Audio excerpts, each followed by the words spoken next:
오늘은 교회에 대해서 두 번째로 얘기를 하려고 합니다.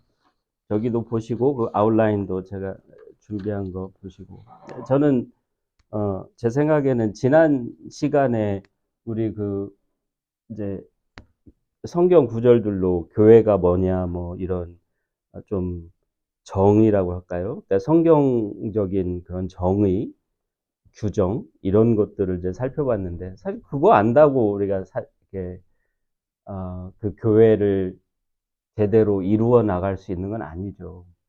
그냥 교회가 뭐냐에 대한 거를 우리는 좀 이해하는 데 도움은 되지만 실질적으로 교회에 대해서 우리가 아 그러니까 교회를 이루어 나가고 교회 생활을 해 나가는 데 있어서 중요한 거는 오늘 우리가 하는 이런 내용이 더 중요하다고 생각합니다. 어 그러니까 제가 어 한번 말씀을 드리겠습니다. 그러니까 교회와 세상과의 다른 점. 그러니까 하나님께서 이제 그 교회라는 건 지난 시간에 살펴봤듯이 하나님의 백성이다. 하나님의 자녀들이다. 이렇게 얘기를 할 수 있는데 하나님의 백성들에게 하나님께 요구한 거를 딱 한마디로 얘기하면 거룩하라고 하는 거거든요.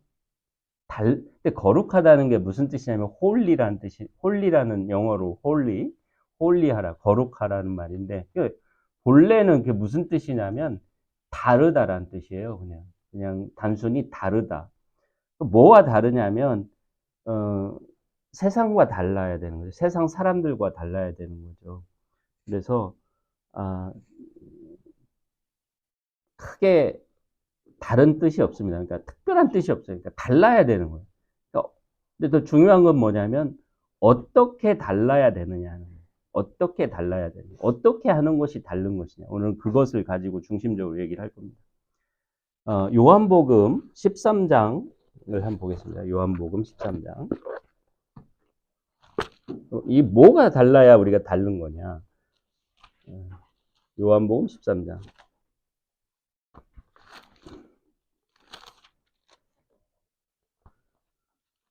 13장 34절과 35절을 볼 건데, 이거는 이제 예수님께서 최후의 만찬장에서 그 제자들에게 해주신 계명이죠. 주신 계명이죠. 34절과 35절, 13장 34절과 35절. 새 계명을 너희에게 주노니, 네. 새 계명을 너희에게 주노니, 서로 사랑하라. 내가 너희를 사랑한 것 같이 너희도 서로 사랑하라. 너희가 서로 사랑하면 이로써 모든 사람이 너희가 내 제자인 줄 알리라. 그러니까 예수님께서 교회가 세상으로부터 구별될 수 있는 한 가지 특징으로 말씀해 주신 것은 유일한 그 특징이 뭐냐면 서로 사랑하는 거예요. 이 이외에 아무것도 없어요, 사실은. 제가 성경을 지금까지 17년을 공부를 하고 있지만 그 이외에 예수님께서 너희는 이렇게 함으로써 세상과 구별되어야 한다라고 하는 거는 신약 성경에는 아무것도 없습니다. 이거밖에 없어요. 서로 사랑하는 것만이 이 세상과 구별되는 특징이 되어야 된다는. 만약에 이건 또 무슨 얘기냐면 이 서로 사랑하는 것 이외의 것으로 구별되어지면 그거는 잘못된 거예요. 그건 잘못된 겁니다. 예를 들면은 이 이외의 것들로 구별되어지려고 하는 그런 집단들이 많이 있죠. 종교적인 집단들이 뭐 교회라고도 표현하기도 하지만 뭐 이상한 그런 교회들 많죠. 이상한 것들을 주장하고 뭐 그 신천지 교회라든지 뭐 그런 데들, 몰몬교라든지 그런 데들도 뭔가 자기들만의 독특한 것이 있기 때문에 다르다 이렇게 얘기를 하는데 다 그게 비성경적이죠. 예수님께서 말씀하신 유일한 그 디나미네이터, 영어로는 디나미네이터라고 하는데 우리를 구별시켜주는 그거는 서로 사랑하는 겁니다. 따라서 이거는 구원의 문제입니다. 지난 시간에도 우리가 이걸 또 살펴봤었는데 지난 시간이 아니고 요한일서 공부하면서도 살펴봤었는데, 어, 형제를 사랑하는 거는 선택의 문제가 아니에요. 그건 구원의 문제입니다. 너희가 형제를 사랑한다고, 빛 가운데 행한다고 하면서, 형제를 미워하면 여전히 어둠 가운데 있는 것이라 그랬죠. 그래서 형제를 미워하는 자마다 여전히 어둠 가운데 있는 자라. 이렇게 얘기를 했어요. 그래서 형제를 사랑하는 것은, 서로 사랑하는 것은 선택의 문제가 아니에요. 구원의 문제입니다. 그래서 한번 보겠습니다. 요한일서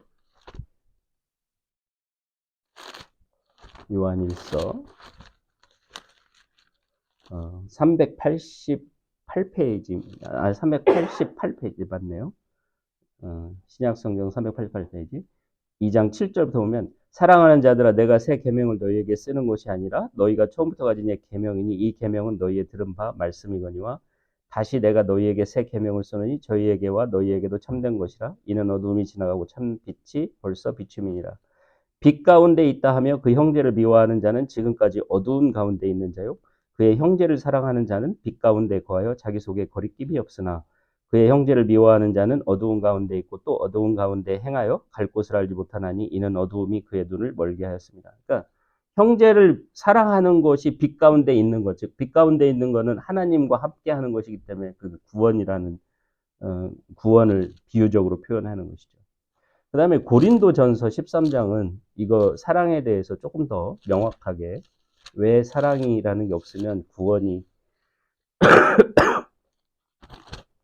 없는 것인가를 얘기하죠. 279페이지네요. 보니까 신약성경 279페이지 13장 1절부터 4절까지 보면, 내가 사람의 방언과 천사의 말을 할지라도 사랑이 없으면 소리나는 구리와 울리는 꽹과리가 되고, 내가 예언하는 능이 있어 모든 비밀과 모든 지식을 알고 또 산을 옮길 만한 모든 믿음이 있을지라도 사랑이 없으면 내가 아무것도 아니요, 내가 내게 있는 모든 것으로 구제하고 또 내 몸을 불사르게 내어줄지라도 사랑이 없으면 내게 아무 유익이 없느니라. 사랑은 오래 참고 등등등 이제 얘기를 하고요.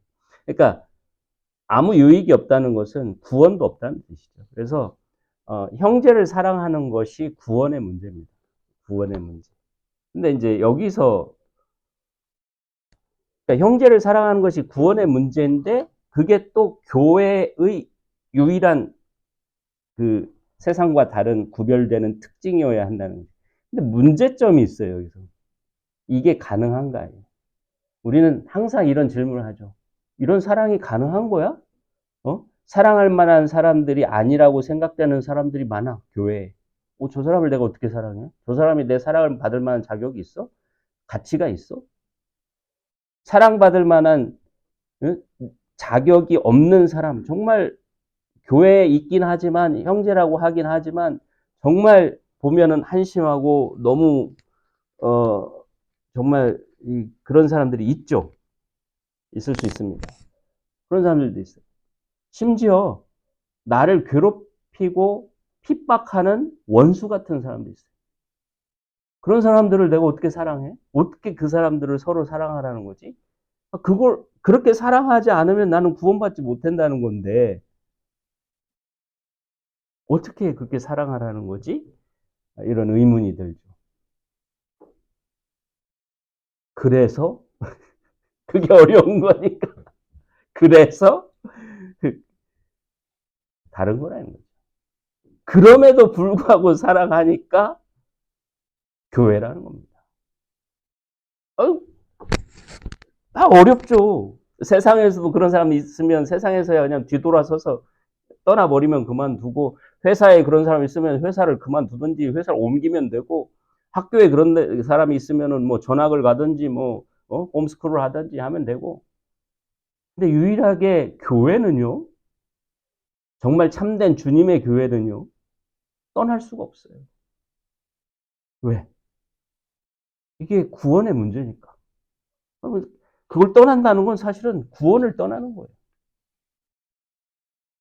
골치 아프죠. 사실은 정말 이게 우리 인간의 딜레마입니다. 그래서 이것이 교회를 거룩하게 하는 유일한 특징이 됩니다. 근데 예수님께서 하신 말씀을 우리는 저도 마찬가지로 최근에야 다시 한번 깊이 생각을 할 수 있는 기회가 있었어요. 다시 아까 그 요한복음 13장으로 13장 34절과 35절 보면 그 속에 조금 더 우리가 깊게 생각해야 될 일이 그런 뜻이 있었더라고요. 근데 그걸 잘 생각을 못했던 것 같아요. 예수님께서 왜 저는 처음 성경을 공부할 때부터 왜 이 말씀하지? 그냥 서로 사랑하라 그랬으면 됐지. 왜 내가 너희를 사랑한 것 같이 너희도 서로 사랑하라. 이렇게 얘기를 했을까? 예수님이 우리를 사랑한 거는 그냥 십자가 사건 하나만으로도 분명히 아는 건데, 그냥 내가 너희를 사랑한 것 같이 이렇게 말을 하지 않아도 그냥 예수님이 사랑하라고 한 것이 뭔지를 우리는 분명히 알 수 있는데, 여기서 꼭 내가 너희를 사랑한 것 같이 라는 말을 붙여놨어요. 성경 원어는 뭐라고 하냐면 just as입니다. 꼭 내가 너희를 사랑한 것 같이. 꼭 그렇게. 꼭 그렇게라는 뜻이에요. 예수님께서 그러면 제자들을 어떻게 사랑했었는지 우리 복음서에 나와 있는 대충 몇 가지만 한번 살펴보면 특징이 있어요. 예수님이 제자들을 사랑했을 때 끝까지 사랑했다고 그 요한복음 15장인가요? 몇 장입니까? 13장. 13장 1절에 6월절 전에 예수께서 자기가 세상을 떠나 아버지께로 돌아가실 때가 이른 줄 아시고 세상에 있는 자기 사람들을 사랑하시되 끝까지 사랑하십니다. 끝까지 사랑하십니다. 근데 여기서 그 끝까지 사랑하신 게 어떻게 사랑하셨냐면 나중에 부활한 후에 예수님이 부활하신 것을 보고도 제자들이 믿지를 못해요. 예수님의 그 말씀들을 믿지 못해. 아니, 부활하신 예수님을 보고도 예수님이 부활하셨다는 걸 믿지를 못했어요. 믿어져요? 아마 우리도 그럴 것 같아요. 우리도 부활하신 예수님이 여기 와서 있어도, 야, 이거 뭐 귀신 아니야? 내가 헛것을 보는 거 아니야?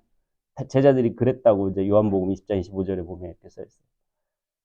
근데 예수님은 그렇게 자신을 믿지 못하는 제자들을 한 번도 나무라질 않으세요.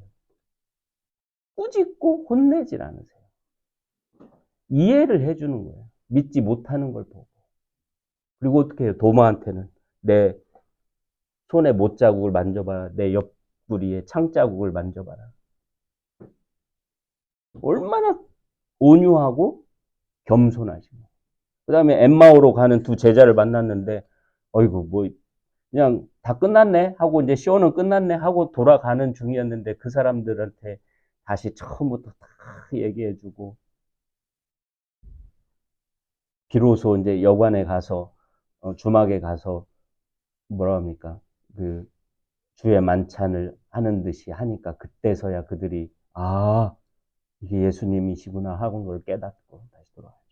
그러기까지 예수님은 그들을 힐난하지도 않고 비난하지도 않고 혼내지도 않고 참아주시고 그 다음에 또 제자들을 사랑하신 그 특징을 보면 우리 형제 자매들 간에도 이런 경우들 많이 있죠. 세상적 출세를 위해서 예수님을 따라다니는 사람들도 있었어요. 대표적인 예가 요한의 형제 야고보죠. 근데 사실은 요한과 야고보만 그런 게 아니었어요. 요한과 야고보는 그 어머니까지 와가지고 예수님께서 예루살렘에 가가지고 왕이 되시면 왕 위에 오르시면 한 형제는 왼쪽에 한 형제는 오른쪽에 앉게 해주시고 또 뭐 영의정, 뭐 우의정, 좌의정 뭐 이런 걸 시켜달라고 하는 것처럼 이 세상적인 출세를 어머니가 부탁을 하는 거예요. 여기 누가복음이라고 써있는데 마가복음입니다. 마가복음 10장 35절 45절 35절부터 45절 죄송합니다. 마가복음. 근데 그걸 보고 나머지 이 열 제자들도 화가 나는 거예요. 자기들이 하고 싶은 말을 이 사람들만 하니까.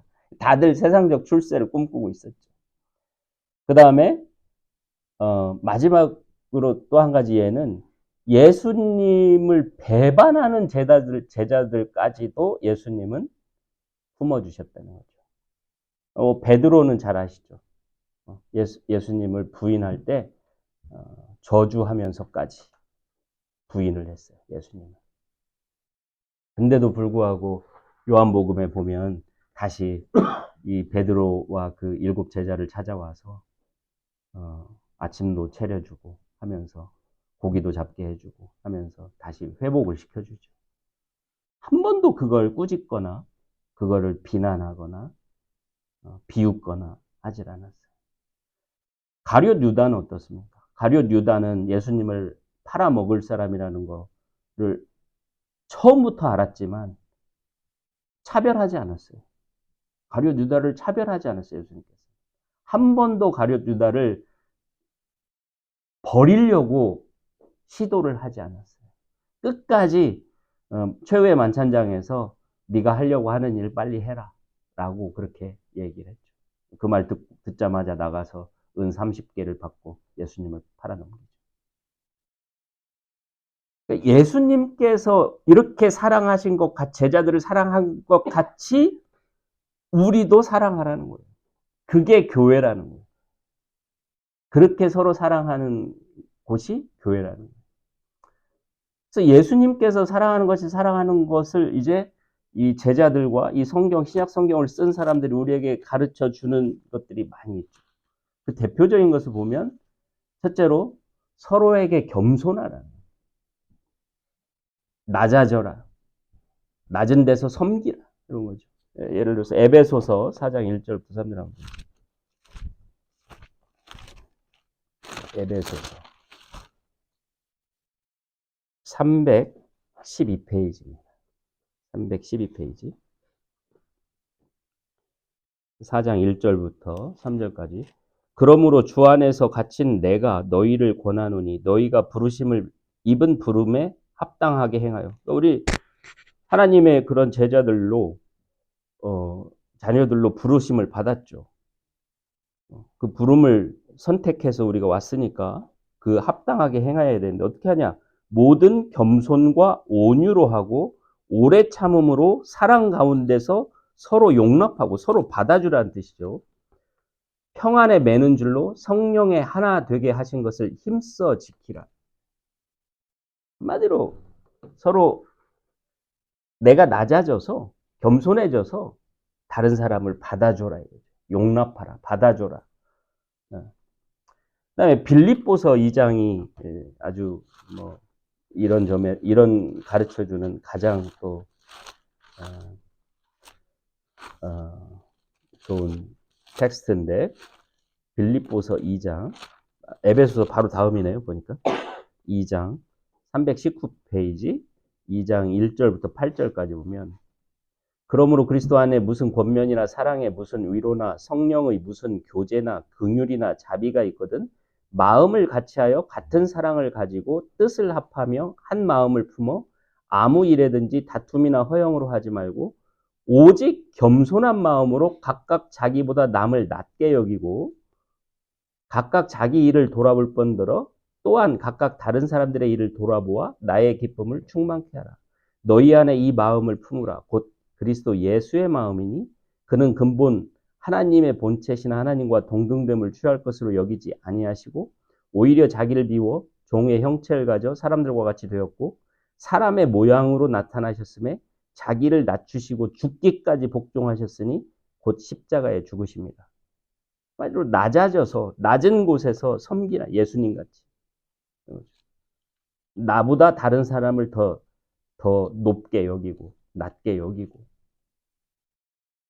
자기 일을 돌아볼 뿐더러 또한 각각 다른 사람들의 일을 돌아보아. 그다음에 이 교회의 리더라고 하는 그런 사람들에 대해서도 예수님은 이렇게 가르치시죠. 마태복음 20장에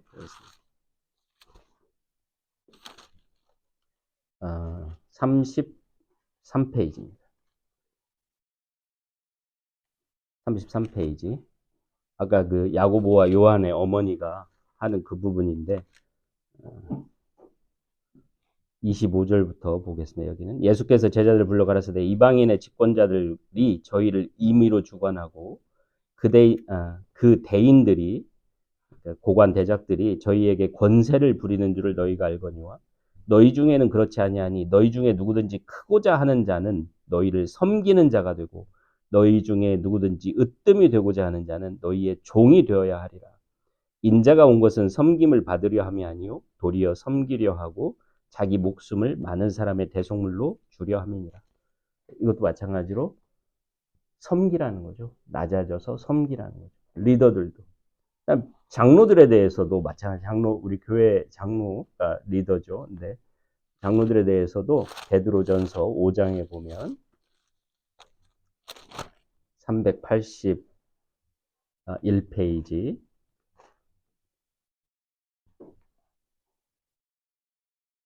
너희 중 장로들에게 권하노니 나는 함께 장로된 자요 그리스도의 고난의 증인이요 나타날 영광에 참여할 자로라. 베드로가 자신에 대해서 얘기하는 거죠. 너희 중에 있는 하나님의 양무리를 치되 부득이함으로 하지 말고 오직 하나님의 뜻을 좇아 자원함으로 하며 더러운 일을 위하여 하지 말고 오직 즐거운 뜻으로 하며 맡기운 자들에게 주장하는 자세를 하지 말고 오직 양무리의 본이 되라. 그리하면 목자장 즉 예수님이 다시 나타나실 때에 시들지 아니하는 영광의 면류관을 얻으리라. 젊은 자들아 이와 같이 장로들에게 순복하고 다 서로 겸손으로 허리를 동이라. 하나님이 교만한 자를 대적하시되 겸손한 자들에게는 은혜를 주시느니라. 리더들도 겸손하게 낮아져서 섬기는 리더가 돼야 됩니다. 교회 안에서. 그 다음에 또 예수님 같이 사랑하는 거는 약한 형제를 비판하지 않는 겁니다. 오히려 배려하고 받아주는 거예요. 약한 형제가 어떤 사람이 약한 형제냐? 한번 살펴보겠습니다. 마태복음 7장을 먼저 볼까요? 뭐 잘 아시는 내용이죠. 마태복음 7장 9페이지네요. 신약성경 9페이지 1절부터 5절까지 보면 비판을 받지 아니하려거든 비판하지 말라. 너희의 비판하는 그 비판으로 너희가 비판을 받을 것이요 너희의 헤아리는 그 헤아림으로 너희가 헤아림을 받을 것이니라. 어찌하여 형제의 눈 속에 있는 티는 보고 네 눈 속에 있는 들보는 깨닫지 못하느냐. 보라 네 눈 속에 들보가 있는데 어찌하여 형제에게 말하기를 나로 네 눈 속에 있는 티를 빼게 하라 하겠느냐. 외식하는 자여 즉 위선자여 이런 뜻이죠. 먼저 네 눈 속에서 들보를 빼어내라. 그 후에야 밝히 보고 형제의 눈 속에서 티를 빼리라. 한마디로 이 마태복음 7장 1절부터 5절까지는 사랑이 없이 비판하려고 하는 마음을 가진 것을 얘기하는 거죠. 우리가 우리 애들을 사랑하니까 우리 애들 비판하지 않죠. 뭐 잘못해도 아이고 그래 귀엽네 이렇게 생각하죠. 근데 미우면 미운 사람이 잘못하면 아유 저 사람은 왜 저래. 결국 사랑이 있느냐 없느냐에 따라서 이 태도가 달라지는 거죠. 그다음에 우리가 또 그 연약한 사람을 받아줘야 된다는 것을 직접 명령한 게 로마서입니다. 로마서 14장 1절에 보면 257페이지 로마서 14장 1절에 보면 믿음이 연약한 자를 너희가 받되 그의 의심하는 바를 비판하지 말라. 그러니까 믿음이 연약한 자를 너희가 받되 여기도 아까 용납한다는 말이죠. 받아들여줘요. 그의 의심하는 바를 비판하지 말라. 비판하지 말라는 말이 또 나오죠. 그다음에 15장 1절을 보면 우리 강한 자가 즉 좀 성숙한 자라는 뜻이죠. 강한 자는 성숙한 자가 마땅히 연약한 자, 아직 성숙하지 못한 자, 연약한 자의 약점을 담당하고 자기를 기쁘게 하지 아니할 것이라. 말도 잘난 체하지 말라는 뜻이죠. 16절부터 19절까지를 계속 보면 이 은혜는 곧 나로 이방인을 위하여 그리스도 예수의 일꾼이 되어 하나님의 복음의 제사장 직무를 하게 하사 이방인을 제물로 드리는 그것이 성령 안에서 거룩하게 되어 받으심직하게 하려 하심이라. 그러므로 내가 그리스도 예수 안에서 하나님의 일에 대하여 자랑하는 것이 있거니와 그리스도께서 이방인을 순종케 하기 위하여 나로 말미암아 이게 제가 뭔가 잘못했네요. 여기가 아닌데 16절부터 19절까지 그러니까 여기가 아니네. 죄송합니다. 이게 로마서, 잠깐만요. 제가 잘못, 이 장을, 죄송합니다. 이거는 넘어가죠. 16절부터 19절은. 그 다음에 고린도전서 8장 7절부터 바로 뒤에 그걸 보면 8장 7절부터 13절 그 우상에게 바쳐진 고기를 먹을 건가 말 건가 이런 걸로 이제 시비가 붙었는데 거기에 대해서 7절부터 13절까지 보겠습니다. 그러나 이 지식은 사람마다 가지지 못하여 하나님은 유일한 신이시기 때문에 우상에게 바쳐진 고기라고 해서 더러워진 게 아니다. 뭐 이런 지식이죠. 그런 지식은 사람마다 가지지 못하여 어떤 이들은 지금까지 우상에 대한 습관이 있어 우상의 제물로 알고 먹는 거로 그들의 양심이 약하여지고 더러워지느니라. 먹으면 안 되는데 먹으니까 자꾸 양심의 가책을 느끼는 사람들이 있다는 거예요. 아직도. 식물은 우리를 하나님 앞에 세우지 못하나니 우리가 먹지 아니하여도 부족함이 없고 먹어도 풍성함이 없으리라. 그런즉 너희 자유함이 약한 자들에게 거치는 것이 되지 않도록 조심하라. 그러니까 아니 뭐 우상에게 바쳤어도 바쳐진 음식이라도 먹어도 상관없어라고 생각하는 사람이 그걸 먹는 거를 보고 우상에게 바쳐진 고기를 먹으면 안 되지라고 생각하는 사람들이 넘어질 수 있으니까 조심하라 이거예요. 지식 있는 네가 우상의 집에 앉아 먹는 것을 누구든지 보면 그 약한 자들의 양심이 담력을 얻어 어찌 우상의 재물을 먹게 되지 않겠느냐. 그러니까 그 사람들은 먹으면 우상을 섬기기 위해서 바쳐진 고기를 먹어도 되는구나 라고 생각하면서 먹을 수 있게 된다는 거죠.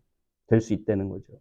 그러면 네 지식으로 그 약한 자가 멸망하나니 그는 그리스도께서 위하여 죽으신 형제라. 그리고 연약한 사람도 그리스도께서 위하여 죽으신 너의 형제라. 이같이 너희가 형제에게 죄를 지어 그 약한 양심을 상하게 하는 것이 곧 그리스도에게 죄를 짓는 것이니라. 그러므로 만일 식물이 내 형제로 실족케 하면 나는 영원히 고기를 먹지 아니하여 내 형제를 실족지 않게 하리라. 여전히 비판하지 말고 배려하고 오히려 받아주라는 거죠.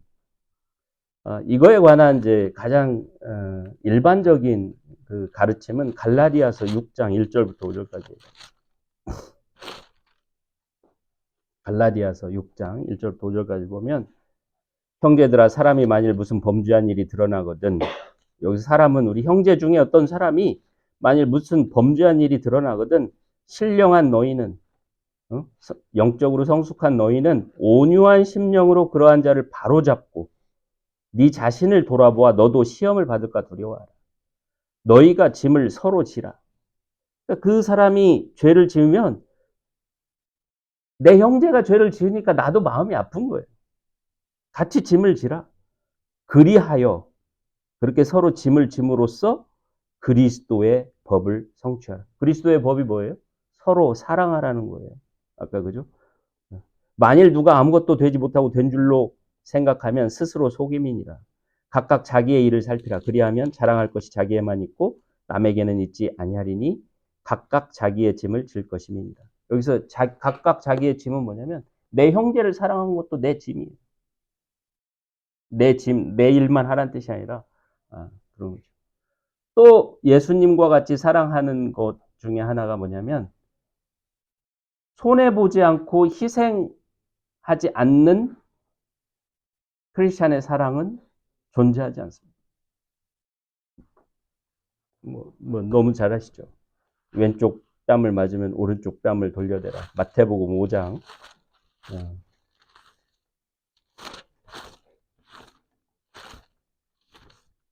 마태복음 5장 38에서 42까지 보면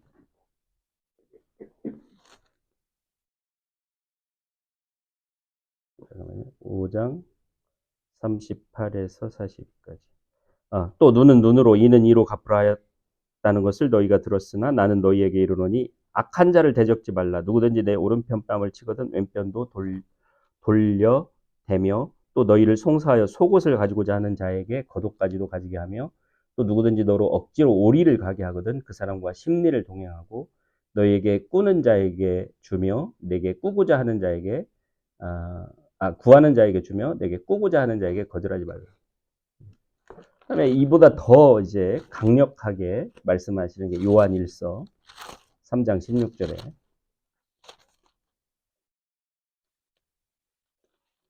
보면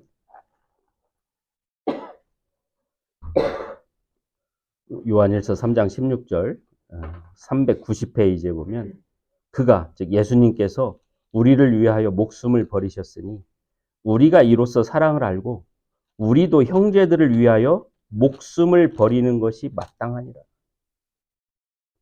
목숨까지도 희생할 마음으로 사랑하는 것이 예수님 같이 사랑하는 거죠.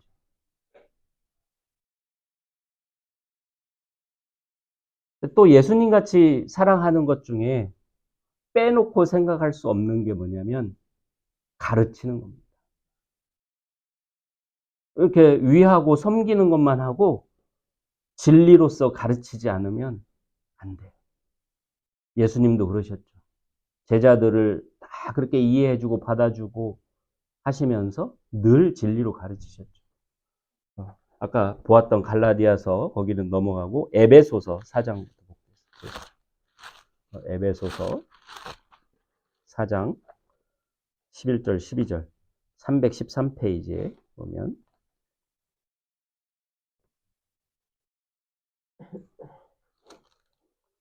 그가 즉 예수님께서 혹은 사도로 혹은 선지자로 혹은 복음 전하는 자로 혹은 목사와 교사로 주셨으니 이는 성도를 온전케 하며 봉사의 일을 하게 하며 그리스도의 몸을 세우려 하심이라.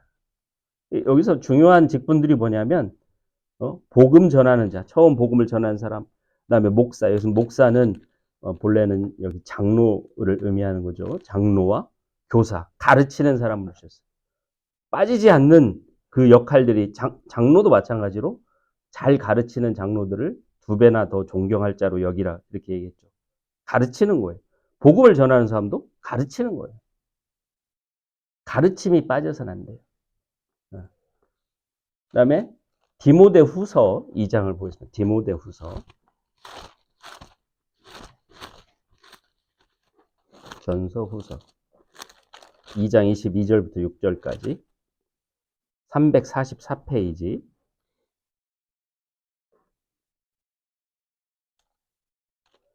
22절부터 26절까지죠. 또한 내가 청년의 정욕을 피하고 주를 깨끗한 마음으로 부르는 자들과 함께 의와 믿음과 사랑과 화평을 조치라. 어리석고 무식한 변론을 버리라. 이에서 다툼이 나는 줄 알미라. 마땅히 주의 종은 다투지 아니하고 모든 사람을 대하여 온유하며 가르치기를 잘하며 참으며 거역하는 자를 온유함으로 징계할지니 혹 하나님이 저희에게 회개함을 주사 진리를 알게 하실까 하며 저희로 깨어 마귀의 올무에서 벗어나 하나님께 사로잡힌 바 되어 그 뜻을 좇게 하실까 함이라. 가르치라는 거예요. 가르치라는 거. 그 다음에 빌립보서 4장 5절. 제가 4장 5절 한 가지 중요한 게 있는데 4장 5절 이게 321페이지에 있네요. 너희 관용을 이 관용이 젠틀리스죠. 젠틀리스 온유함. 관용을 모든 사람에게 알게 하라. 주께서 가까우시다. 무슨 얘기냐면 여기서 관용이라는 게 무슨 뜻이냐면 영어로는 젠틀리스로 번역이 안 돼 있고 reasonableness로 번역이 돼 있어요. 그 그리스어에는 또 무슨 뜻이 있냐면 저주라는 뜻입니다. 져준다는 뜻이에요. 너희 관용이라는 게 뭐냐면 관용이라는 게 그렇잖아요. 누가 막 나한테 덤비는데 그래 알았어. 내가 잘못했어. 받아주는 거예요. 관용. 저주라는 거예요. 너희의 관용을 모든 사람이 알게 하라. 그래서 그러면서 진리를 가르쳐야 된다는 것을 예수님께서 우리에게 보여주신 거죠. 그래서 이제 결론으로 제가 말씀드리고 싶은 것은 뭐냐면 이 교회라는 게 뭐냐? 교회 공동체라는 게 뭐냐?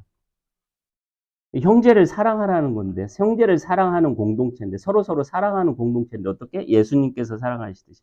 예수님께서 우리를 사랑하시듯이 사랑한다는 게 어떤 걸, 어떻게 우리가 이해를 해야, 할 수 있느냐 하면, 한 가족 중에 하나님의 이제 우리는 가정이니까, 어머니, 아버지는 뭐 하나님이든 예수님이든 성령님이든 이라고 거기라고 치고, 우리는 다 형제들이에요. 형제 자매들.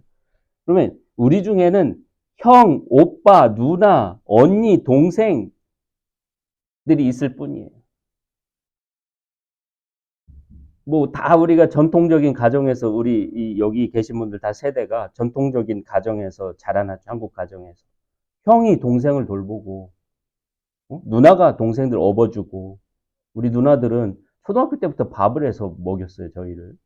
저하고 6살 차이 나는데 이제 엄마 아버지는 밖에 나가서 일하니까 농사일을 하니까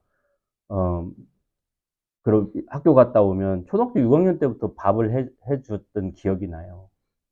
쌍둥이인데. 그 형들이 또 우리를 이렇게 보호해주고 학교 가서 누구한테 맞으면 쫓아가서 또 때려주기도 하고 그러잖아요. 그러니까 이게 교회의 모습이라는 거죠. 그러니까 여기서 형, 동생, 나이의 문제가 아니라 영적으로 성숙한 형제 자매가 아직 영적으로 미숙한 형제 자매를 용납해 주는 거예요. 받아주는 거예요. 가르쳐 주는 거예요. 온유하고 겸손한 마음으로 낮아져서 섬기는 거예요. 근데 이게 맨 처음에 살펴봤듯이 이렇게 형제를 사랑하는 것이 뭐라고요? 구원의 증거라고. 구원의 문제라고 이게. 아까 살펴봤던 고린도전서, 죄송합니다. 요한일서 2장 7절과 고린도전서 13장 1절부터. 이게 구원의 문제. 이렇게 사랑을 하기 때문에 구원을 받는 거고, 거꾸로 이렇게 예수님께서 사랑하신 것이 사랑하기 때문에 우리가 구원받았다는 증거가 되는 거예요. 성숙함이란 뭐냐? 더불어서 성숙한 크리스찬이라는 건 누구냐? 형제 자매를 그리스도의 사랑으로 사랑해 주는 것이 성숙한 크리스찬이라는 증거죠. 신앙의 연륜이 오래됐다. 무슨 뭐 목사다. 무슨 뭐 장로다. 권사다. 어떤 직책을 갖고 있다. 이거 상관없습니다, 사실은. 물론 그런 분들이 장로가 되는 것이 그런 분들이 교사나 이런 사람들이 되는 것이 좋은 일이죠. 리더가 되는 것. 하지만 그게 반드시 그렇게 되지 않을 수도 있어요. 진짜 형제 자매를 그리스도의 사랑으로 사랑해주는 그 사람들이 교회의 리더고 그 사람들이 성숙한 사람입니다.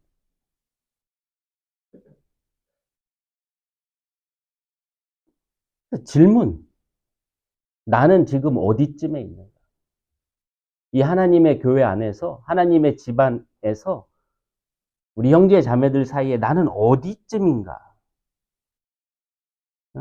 나는 모든 것을 받아주는 성숙한 멤버인가?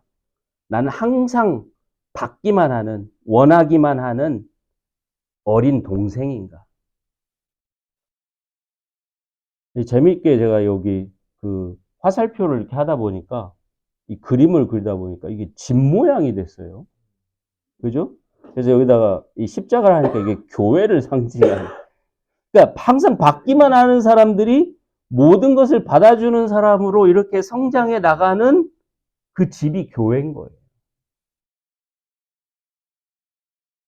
여기 오른쪽에 이 영화 포스터인데, 포스터가 아니고 영화 장면 사진인데, 스틸 사진인데, 이 제목이 What's Eating Gilbert Grape라고 혹시 영화 보신 분 계세요? 길버트 그레이프라고. 근데 우리 한국에서 그냥 길버트 그레이프라고 했는데 본래 제목은 What's Eating Gilbert Grape입니다. 무슨 뜻이냐면 여기 eating이라는 말이 뭐가 길버트 그레이프를 잡아먹고 있느냐 이런 뜻이에요. 뭐가 길버트 그레이프를 죽게 만드느냐 또는 어렵게 만드느냐 뭐 고생하게 만드느냐 이런 뜻입니다. 그러니까 우리도 이제 영어 한마디 배우자면 What's eating you? 너 무슨 문제야? 뭐가 문제야? What's eating you? 저기 맨 왼쪽에 조니 뎁이죠. 조니 뎁이 주인공 길버트 그레이프고 그 다음에 오른쪽에 위노나 라이더 지금은 잘 안 나오는 영화 배우인데. 그 다음에 이제 누나, 그러니까 길버트의 누나일 거예요, 아마. 여동생인가 누나인지 정확히 알고. 그 다음에 맨 쪽이 이제 말썽꾸러기 여동생, 반항적인 여동생. 그 다음에 맨 아래가 레오나르도 디카프리오, 아역 배우. 근데 엄마가 230파운드, 아니, 350파운드인가? 나가는 이제, 그래서 스스로 못 움직여요. 그래서 엄마를 움직일 때 기중기로 지붕을 뜯고 이렇게 움직였어요. 이제, 어, 아마 길버트의 동생 제가 뭐 알렉스나 뭔가 이름이 그랬는데 레오나르도 디카프리오가 연기를 정말 잘했죠. 근데 그 지적 장애가 있어요. 이게 길버트는 엄마도 케어해야 되고 동생에 대한 책임감이 그, 저런 사람은 꿈을 가지를 못해요. 인생에 자기 꿈이라는 걸 갖지를 못해. 그래서 이 옆에 이제 위노나 라이더가 이 마을에 놀러 왔다가 이 길버트하고 사랑에 빠지면서 길버트한테 꿈을 심어주는 거예요. 이제 그런 영화인데 정말 강추. 이제 인생 영화로 하나 꼭 봐야 될 영화인데, 근데 이 영화의 아름다움이 뭐냐면 끝까지 저 길버트는 가족을 버리지 않아요. 저 누나도 자기 살 길 찾고 막 저 동생도 반항하고 하는데도 끝까지 다 품어주고 끝까지 다 받아주고 정말 눈물 없이 볼 수 없는 그런 영화죠. 저런 마음, 그러니까 저런 맨 아래 사춘기 딸, 그러니까 여동생, 그다음에 지적 장애가 있는 아무것도 모르고 막 전봇대 같은 거 올라가는 걸 좋아해요. 막 위험하게 높이 올라가는 걸 좋아해요. 그다음에 엄마는 너무 이기적이에요. 저러면서도 너무너무 이기적이에요. 막 그냥 그리고 자기를 버릴까봐 막 항상 두려움에 공포에 떨고. 언니, 이제 누나는 너무 이런 현실이 싫으니까 막 자꾸 밖으로만 나돌려고. 그럼에도 불구하고 길버트가, 이렇게 뭐라고 그럴까요? 이렇게 가족을 이렇게 보호하고 화합시키죠. 그러니까 그런 게 우리 교회의 모습을 상징적으로 보여주는 게 아니냐는 생각이 듭니다. 만약에 우리 현실의 교회들에서라면 저 막내 지적 장애가 있는 어디 시설 같은 데 보내버렸겠죠. 저 사춘기 쟤는 맨날 뭐 혼내건 때리건 하고 누나는 뭐 씩 가버리라고 하고 엄마는 버리고 집으로 떠나버렸겠죠. 그게 아니잖아요. 그래서 오늘의 이제 마지막으로 주님의 교회란 그럼 뭐냐? 제가 이런 관점에서 정의를 해보니까 예수 그리스도를 믿고 섬기는 모든 사람이 예수 그리스도를 믿고 섬기는 사람들이죠. 교회 안에 있는 사람들은. 항상 받기만 하는 사람부터 모든 것을 받아주는 사람까지 그 사이에 어느 지점에 존재하는 그 모든 단계의 사람들이 모여서 한 마음으로 하나님께 영광을 드리는 곳이 주님의 교회다. 그 다음에 또 하나의 새로운, 또 다른 측면으로 그 정의를 하자면 항상 받기만 하는 사람들이 모든 사람들을 받아주는 사람으로 성장하도록 학습을 할 수 있는, 배우고 실천할 수 있는, 학습이라는 거죠. 배우고 실천할 수 있는 사랑의 공동체다. 그래서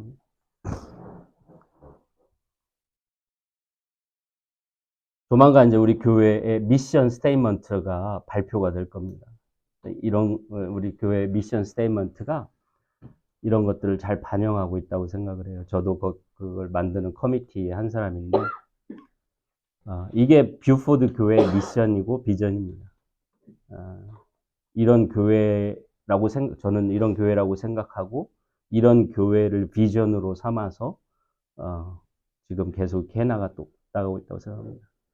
우리 한인 그룹도 마찬가지로 이 한인 커뮤니티 안에서 그런 한인 교회를 한인들의 그런 뷰포드 한인 교회를 만들어 나가야겠다는 그런 생각이 듭니다. 오늘 여기까지 제가 준비한 것은 여기까지입니다. 혹시 질문이나 코멘트가 있습니까?